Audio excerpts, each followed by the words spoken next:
Hello people, back once again with another video from Elevate Truth TV. This time I'm speaking about parental alienation. Now, a lot of people know about this. You know, we've had the Parental Alienation Day. It's been popping up in the media, and if you do a search on YouTube, it's all over the place. But the reason I'm talking about it, because one, I think it's a massive subject. It's the most important subject when it comes to children, because as in the title of this video, parental alienation is child abuse. I'm going to first play a clip from the BBC. Now, this is from 2018. Let's go in. Now, new guidelines are due to be introduced in England for social workers who look after children's interests when parents have separated. For the first time, the guidance will explicitly include the possibility that children who say they don't want to see one of their parents could have been alienated or deliberately turned against one parent by the other. And that possibility will be an issue for judges to consider in some family court cases. Our family and education editor, Branwen Jeffries, has the story. For some children, home is at the centre of court battles. Mum and dad at war over access. Sometimes it's easier for a child to stop seeing their other parent. Parents like Anna, whose story we're telling anonymously. I know I have been cut out of photographs. I know the children have to refer to me by my first name. I'm being treated as if I'm dead. In fact, worse than dead. Anna has faced false allegations. A colleague said the police are in reception asking for you. I immediately thought there'd been an accident. My first words were, "Are the kids okay?" The police said they'd had an allegation that I was harassing my ex. I was bewildered and crying my eyes out, so I signed their document. Later I complained. The police apologised and removed it from record.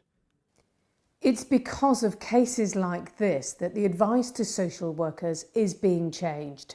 When a child refuses to see one parent, they'll be considering why, and one of the options will be parental alienation. That's when a child has been deliberately turned against one parent by the other. The child can react by feeling that their only way of staying safe is to just side with one parent and reject the other. What's the lifelong effect on a child? Well, we know that it can affect their mental health, it can affect their emotional stability, their educational attainment. It's a sense of one half of you being bad. If you sort of buy into that belief of sort of an all good, all bad parent, and you're having to agree that the other parent is all negative, and that's one half of you, one half of your identity. The courts have to put the interests of the child first. In some cases, alienation has been considered.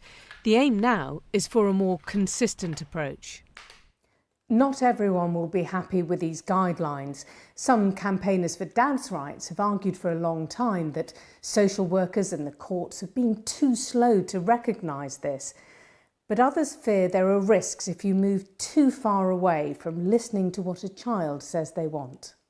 If you make an accusation of alienation, it almost automatically casts suspicion on anything that the child might say. So the child may not want to see their mum or their dad because they're, authoritarian or abusive, or they've never been interested in the child. And the child may say, I'm not keen on seeing them. And that can be for perfectly good and genuine reasons. For children who are alienated, the impact can be lifelong. For parents, the heartbreak hard to bear. I'm missing out on every minute of every day. Every morning they're my first thought. Every night they're my last thought. I miss them. I can't even explain how much I miss them, and it's torturous. It's living hell. That testimony at the end of that report by our family and education editor, Branwen. Obviously, I'm coming from a father's perspective, and what you'll find in this clip is that there isn't any fathers, any men involved in it at all, apart from the presenter himself. Now, we do have somebody from CAFCAS who mentions how they know that it's emotional abuse. But the thing is, CAFCAS have a tendency to say what needs to be said in a public forum, but behind closed doors, operate in a very destructive and demonic way. And I'm going to go into this about my case and the so-called guardian that's involved. But let's take one step at a time, because this is about parental alienation. Now, it states in this segment, this new segment, that the emotional abuse can last forever in a child's life into adulthood. And I think this is an important statement, because a lot of people don't believe that this form of emotional, psychological abuse is abuse. The UN recently dictated it as violence against a child, abuse against a child. And the research has not been conclusive as to whether alienators are always narcissistic people. But I think a lot of people from their own experience will tell you that narcissists are usually the alienators. In my case, much of what's been done to my children isn't in a situation where the children have said that they don't want to see their father. They definitely want to see their father. Or at least the last time I was aware of their views, they wanted to see me, and I've had contact with their friends who keep telling me that my children want to see me.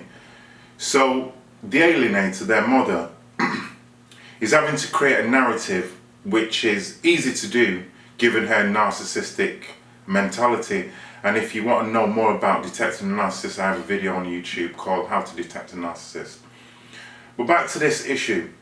What I believe in terms of children and the abuse that they suffer is that there is some kind of mechanism built into children where they can kind of circumvent the abusive effects of this kind of torturous behaviour upon them in the early stages in order to survive, really. But as they develop and become more mature, start looking into their identity, they will start to see the deficits and the pain that parental alienation has caused them. In this case, in the clip that we were speaking about or watching a minute ago, there was one individual who spoke about the fact that usually there's allegations because the alienator is basically a victim, and I've spoken about many allegations that have been levelled at myself. And in another video related to this, I might even do it today, you never know, I'm going to go deeper into one of the lies that was told that is directly aimed at alienating the children. Because if you look at the focus of parental alienation, it's to do a few things. One, it's to indoctrinate the child with the belief that the absent parent doesn't love them, doesn't care about them. Two, that the absent parent could be harmful to them or is a threat, a danger. This is always used. And three, to make believe that the absentee parent, could be a mother or could be a father, in many cases it's the father, is someone that has prioritized other things in their lives above the child. So in effect, the child is being led to believe or brainwashed into believing that the abuse, the negativity is coming from the absent person, the absent parent, when in fact it's coming from the person who is with them all the time. Now, in my video where I spoke about the reason why I went to the family court, I spoke about the affairs and the interaction with the group called Capoeira. You'd have to go to that video and have a look if you want a more in-depth understanding of what went on. My children have no idea about the things that have gone on behind the scenes, and to a large degree this is good because the children are not supposed to know about the things that have gone on. But if those things that have gone on are basically to hurt them, to alienate the parent, in my case myself, from the children, then the children do have a right to know. So to tie this up, because, well, we're not going to tie it up right yet. What I'm going to do is I'm going to go to another clip. This is taken from the Victoria Derbyshire show, also on BBC. Let's go in. Your views welcome. Next, why would one parent turn their child against the other parent? It sometimes happens after the couple separates and the legal battle over custody of the child gets nasty. It's a serious problem and can have a horrible psychological effect on the child involved. It's also hard to recognise, but it is real, and it's called parental alienation. It happened to Emma, who's now 14. Emma's not her real name. She lived with her siblings at her dad's. She says he lied to her about why her mother didn't turn up for access visits. Over time, she began to believe her mother simply didn't care about her anymore. Her words are spoken for her.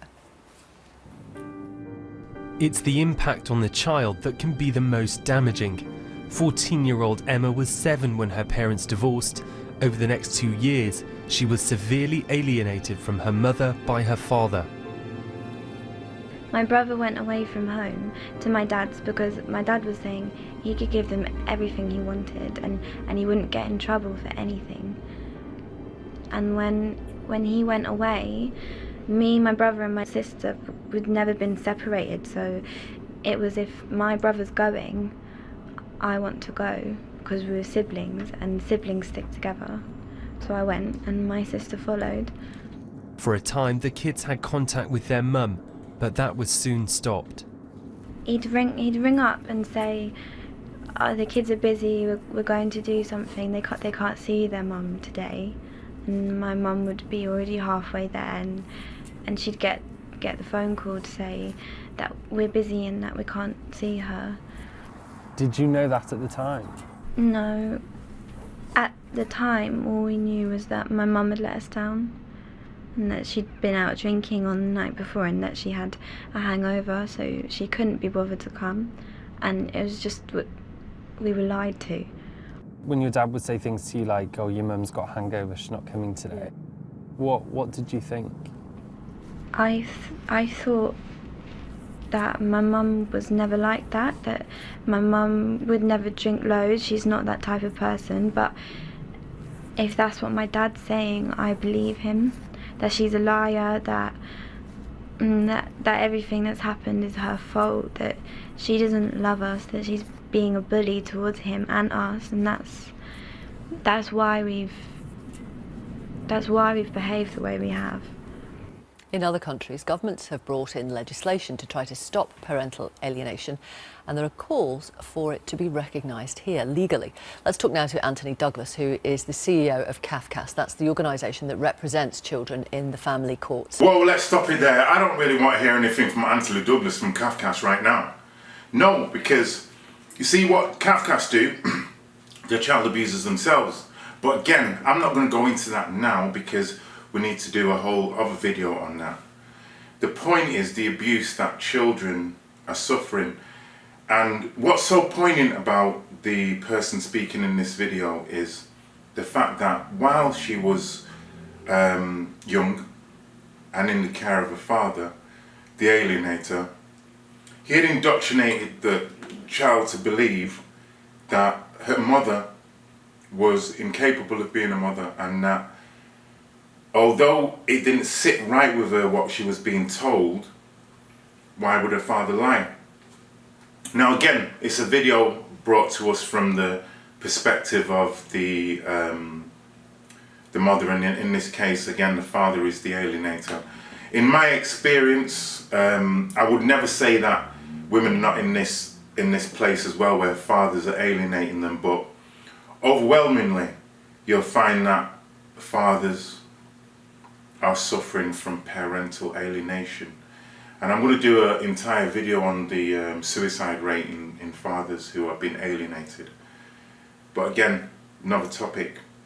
The fact here is the fact that parental alienation is child abuse.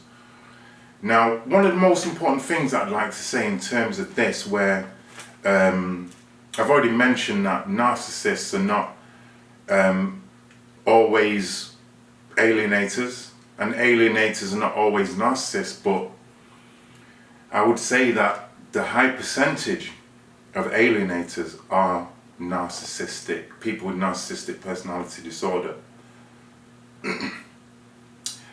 I believe it's incapable for a narcissist to see their children as anything separate from themselves. They don't really understand the damage that they're doing, and if they do understand the damage they're doing, they have a kind of built-in narcissistic get-out clause where they can justify the damage that they're doing to their children by almost believing the lies that they're telling. A good example of this is the fact that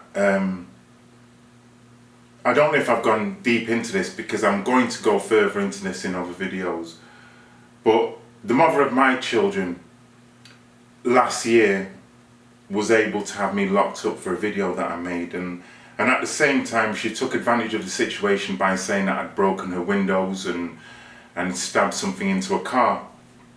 I represented myself in a criminal court and I was found innocent. After the event, she is actually still claiming that I'm guilty of that, and it's almost as if she can't understand that I didn't judge myself to be innocent. I just put forward the case of my innocence. It was 12 people from the public on a jury, a judge who decided that I was innocent of those charges. But even in light of that, the mother of my children is still claiming.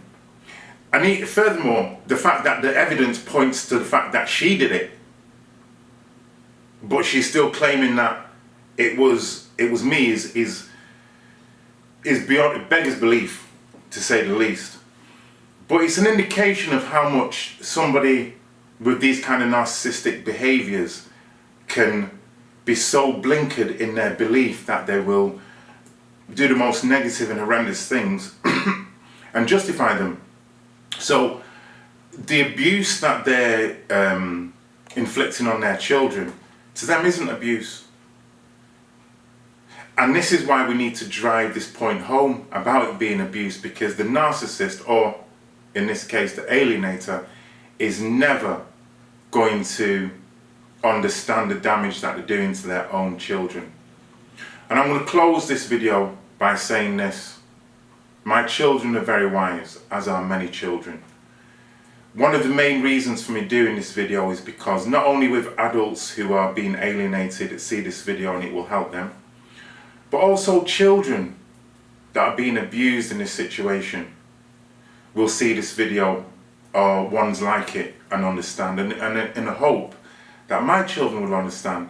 And I want to say to my children, if they do see this video, that my aim isn't to attack your mother, not at all. My aim is to tell the truth and rescue you two, because why? I love you both. Signing out, Elevate Truth TV. Wait for my next video, it's coming soon, always does. I'm on a roll.